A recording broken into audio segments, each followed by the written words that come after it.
আসসালামু আলাইকুম, ওয়েলকাম করছি রিয়াসাদ আজিম। ভিন্ন ধর্ম মতাদর্শী যারা শুনছেন সবার প্রতি আন্তরিক কৃতজ্ঞতা। খুব এক্সক্লুসিভ কিছু তথ্য আপনাদের সাথে শেয়ার করতে চাই।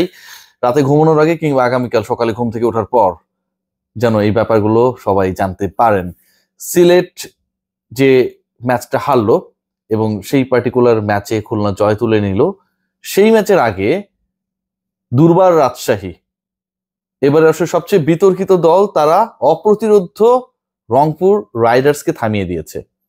এরপরে যে ঘটনাগুলো ঘটেছে এবং এরপরে যে ইনফরমেশন গুলো আমি পেয়েছি চট্টগ্রাম থেকে, আমি রাইট নাও ঢাকায় অবস্থান করছি, সেগুলো আসলে অবাক করার মতো।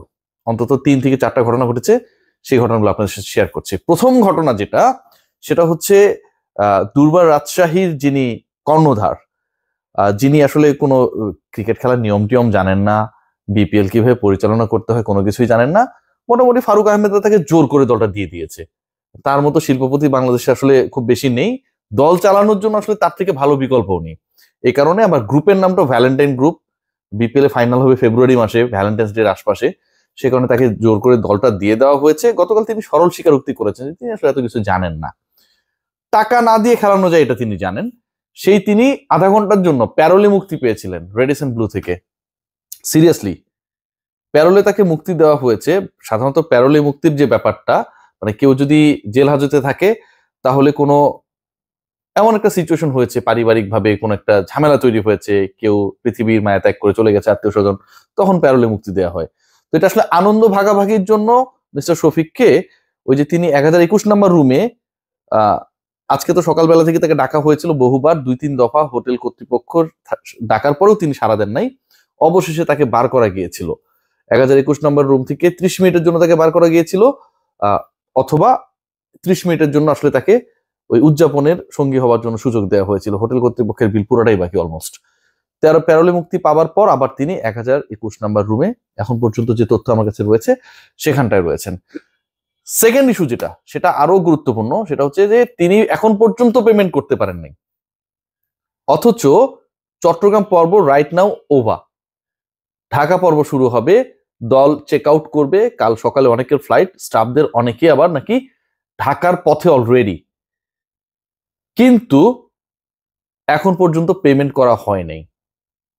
আগামীকাল যে ক্রিকেটাররা যারা হোটেল ছাড়বেন, দে আর ইন, কি বলবো, ডেঞ্জারাস সিচুয়েশন মেন্টালি। এখন এখান থেকে উত্তরণের জন্য অবশেষে মিস্টার শফিক তিনি দুপুর 3টা পর্যন্ত সময় চেয়েছেন এবং তিনি ক্যাশে এই টাকাটা পে করবেন দাবি করেছেন। দুপুর 3টা পর্যন্ত সময় চেয়েছেন, আগামীকাল দুপুর 3টা পর্যন্ত। দুপুর 3টার আগে তার মুক্ত হবার কোনো সম্ভাবনা নেই। পেমেন্ট ক্লিয়ার না হওয়া পর্যন্ত ডেফিনেটলি এটাই রাইট ওয়ে হওয়া উচিত, তাকে যে রুমে অবস্থান করছেন সেখানটাই রাখা হবে। তবে আলোচনা যেটা, সেটা হচ্ছে যে ক্যাশে টাকা দেওয়ার ব্যাপারে তিনি খুব আগ্রহী। প্লেয়ারদের এর আগে যে সময়টা ওয়ার্কিং ডে ছিল, সে সময়টাও তিনি ক্যাশে টাকা দিয়েছেন। ক্যাশের জিনিসটাই তো আসলে ফাঁকিবাজির জিনিস, প্রপার ডকুমেন্টেশন হয় না। ক্যাশ মানে প্রপারলি আপনি ভ্যাট দেবেন না, বা ভ্যাট ফাঁকি আপনি দিতে চান, সেটার একটা রাস্তা ক্লিয়ার করা। অথবা আপনার যে চ্যানেলে টাকাটা আসছে, আপনি তো ক্যাশে দিচ্ছেন, সেই চ্যানেলটা কোথায়, সেই ব্যাপার নিয়ে একটা সন্দেহ তৈরি হওয়া। শফিক সাহেবের টাকা কোন চ্যানেল থেকে আসছে? রেডিসন ব্লু ডেফিনেটলি ভ্যাট সহই টাকা নেবে, এটা নিয়ে কোনো ডাউট নেই, বাংলাদেশ সেনাবাহিনী পরিচালিত, এখানে 2 নম্বরের কোনো সুযোগ নেই। কিন্তু শফিক যে টাকাটা আনছেন বা আসছে তার, সেটা হচ্ছে কোথা থেকে আসছে, সোর্সটা কি, এটা কিন্তু টু বি ইনভেস্টিগেটেড। আমার কাছে মনে হয় দুর্নীতি দমন কমিশন থেকে শুরু করে যারা আসলে বাংলাদেশের এই জায়গাগুলো নিয়ে ডিল করেন, এনবিআর, তাদের কিন্তু শফিক আহমেদের টাকা কোথা থেকে আসছে এটা ডিল করার ব্যাপারটা খতিয়ে দেখা দরকার। কারণ ক্যাশ এত আসছে কেন? তিনি তো ব্যাংকে, তার টাকা থাকে না, ক্যাশটা দিচ্ছে কে? সো এই সোর্সটা কিন্তু ইম্পর্টেন্ট। থার্ড যে পয়েন্ট, সেটা হচ্ছে নিশান এক্সট্রায়াল একটা গাড়ির কথা আমি বলেছিলাম আপনাদেরকে গতকালকে, এবং সেই গাড়িটা আমি বলেছিলাম যে যেহেতু টাকা পয়সা তিনি দিচ্ছেন না, কিছু একটা তো রেখে দিতে হবে, তাই না, জামানত হিসেবে। সেই গাড়িটার মালিক আবার তিনি না, নতুন তথ্য বের হয়েছে।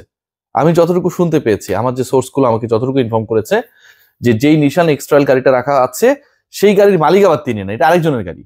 ওই বেচারা কি একটা বিপদের মধ্যে আছে আপনারা ভাবতে পারেন, যে তার গাড়ি মিস্টার শফিক, যদি আমি যে তথ্যটা দিচ্ছি এটা যদি 100% ঠিক হয়, আমি শুনেছি, এটা আপনাদের সাথে শেয়ার করছি, যদি এটা 100% ঠিক হয়, উনি কি একটা চাপের মধ্যে রয়েছেন। শখের একটা গাড়ি, সেই গাড়িটা আরেক জায়গায় আটকানো, তার বউ বাচ্চারা কি পরিমাণ তার ঝাড়ির উপর রাখছে, মানে চিন্তা করে দেখেন মিস্টার শফিক এখানে একটা এমন কাজ করেছেন যেটা আসলে এক্সপেক্টেড না।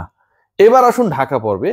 ঢাকায় বিপিএল এর পরের খেলাগুলো হবে, 7 তারিখে ফাইনাল, 26 তারিখ থেকে খেলা শুরু। ইন্টারেস্টিং পার্ট কি জানেন? যেই হোটেলে এর আগে অবস্থান করেছিল প্রথম পর্বে, ঢাকা ওয়েস্টিন অভিজাত হোটেল, 5 তারকা হোটেল, সেই হোটেল কর্তৃপক্ষ আজকে সন্ধ্যা অবধি এই দলটাকে আসলে রাখার ব্যাপারে অনাগ্রহী। তারা এরকম ম্যাসাকার করেছে যে দল, এবারের বিপিএল কে বিতর্কিত করেছে যেই দল, দুর্গন্ধ ছড়িয়েছে পুরো আসরে যেই দল, সেই পার্টিকুলার দলকে আসলে তারা তাদের হোটেলে ঠাঁই দেওয়ার ব্যাপারে একদমই অনাগ্রহী। এরপর মিস্টার শফিক অ্যান্ড কোম্পানি তারা যোগাযোগ করেন হচ্ছে শেরাটনের সাথে, ঢাকা শেরাটনের সাথে। এই শেরাটনটা হচ্ছে বনানী শেরাটন অনেকে বলে, সেখানটায় যোগাযোগ করেন। ওখানটায় 2-3টা টিম রয়েছে এবং ওই শেরাটন কর্তৃপক্ষ শেষ পর্যন্ত কনভিন্সড হয়নি। আমি আগেই বলছিলাম না ক্রিকেটারদের ঢাকা অ্যাকোমোডেশন নিয়ে সমস্যা হবে, সেই ব্যাপারটা আজকে হয়েছে রাইট নাও। শেরাটনের সাথে যোগাযোগ করার পর শেরাটন কর্তৃপক্ষ দে আর নট ইগার যে তাদেরকে জায়গা দেবে বা এরকম একটা মানে ফ্র্যাঞ্চাইজি যারা হচ্ছে পদে পদে উল্টাপাল্টা কর্মকাণ্ড করে তাদেরকে রাখবে। এরপর আবার বিভিন্ন মাধ্যমে ওয়েস্টার্নের সাথে নতুন করে দিন দরবার করা হয় অ্যান্ড ওয়েস্টার্ন ফাইনালি তারা এগ্রি করেছে যে তারা বাংলাদেশের যে ক্রিকেটাররা এবং বিদেশের যে ক্রিকেটাররা এই দুর্বল রাজশাহীর হয়ে খেলছে সেই ক্রিকেটারদেরকে তারা রাখবেন। তবে শফিক আহমেদকে বা রহমান সম্ভবত কোন একটা হবে, তাকে রাখবে কি না সেই ব্যাপারটা এখন পর্যন্ত ডিসাইডেড না। সো ওভারঅল যে সিচুয়েশনটা দাঁড়িয়েছে আমার কাছে মনে হয় যে এটা খুবই সবার জন্য লজ্জাকর। তিনি পেরোলে মুক্ত হয়েছিলেন কিছুক্ষণের জন্য, কেক কেটে অনেক লেকচার দিয়েছেন, ক্রিকেটারদের মুখে হাসি নেই, তারা খুব বেশি একটা কনভিন্স না এই টাইপের কথাবার্তায়। কারণ যাকে কেউ বিশ্বাস করছে না, মনে করলো আমি খারাপ লোক, আমি শুধু ওনার দুর্নাম করি। হোটেল কর্তৃপক্ষ তো তাকে বিশ্বাস করছে না, হোটেল কর্তৃপক্ষ তাকে বিশ্বাস করছে না। যে বাসগুলো দেশ ট্রাভেলস, আমি গতকাল এস ট্রাভেলস বলেছিলাম, ফোনে কথা বলে যেটা হয় ভুল শোনা গিয়েছিল, এটা দেশ ট্রাভেলস এবং এটার মালিক সম্ভবত রাজশাহী বেস্ট কেউ, তারা পর্যন্ত টাকা পাননি। অন্যের গাড়িতে করে তিনি হচ্ছে হোটেলে অবস্থান নিতে গিয়েছিলেন এবং সেই গাড়িটা এখন আটকা রয়েছে, সেটাও তার না, ওই মানুষটাও বিপদের মধ্যে রয়েছে, ক্রিকেটাররা বিপদের মধ্যে রয়েছে। তারা অনেকেই হচ্ছে বাসা থেকে টাকা এনে বিকাশ রকেটের মাধ্যমে কিংবা হচ্ছে মোবাইল ট্রান্সফারের মাধ্যমে, অ্যাপস এর মাধ্যমে তারা আশপাশে রোদেলা বিকেল কিংবা হচ্ছে নান্নু ভাইয়ের রেস্টুরেন্টে খাওয়া দাওয়া করতেছে। তো এটা তো হইতে পারে না ভাই, এটা আমার কাছে মনে হয় যে খুবই দুঃখজনক। এবং শেষ পর্যন্ত যে অনিশ্চয়তা যে আগামীকাল ক্রিকেটাররা রেডিসন ব্লু ছেড়ে ঢাকায় এসে কোন হোটেলে থাকবে সেটা নিয়েও কিন্তু আসলে বড় ধরনের একটা নাটক হয়েছে। আগামীকাল দুপুর 3টার মধ্যে তিনি ক্যাশ দিতে চান। আমি আবারও বলবো ক্যাশের ব্যাপারে এই কর্তৃপক্ষের বা মালিক পক্ষের খুব আগ্রহ। ক্যাশটা আসলে কোথা থেকে আসছে, ব্যাংকিং চ্যানেলে টাকা আসার পর সেটা কি ক্যাশ তোলা হচ্ছে নাকি কেউ আসলে ব্যাগে করে ক্যাশ দিয়ে দিচ্ছে, এটা ইনভেস্টিগেশন করা দরকার, এটা অবশ্যই ইনভেস্টিগেশন করা দরকার। আমাদের অনেক বড় ভাই ছোট ভাই যারা বিভিন্ন বড় বড় সংস্থায় রয়েছেন, সম্মানিত জায়গায় রয়েছেন দুদক এনবিআরে, সবার প্রতি আমার অনুরোধ থাকবে যে এটাকে আমরা যেন একটু ইনভেস্টিগেট করে দেখি। যদি ভালো তো ভালোই, সমস্যা নেই কোনো, কিন্তু মন্দ হলে সেটা নিশ্চয়ই আইনের আওতায় আসা উচিত। সবাই ভালো থাকবেন।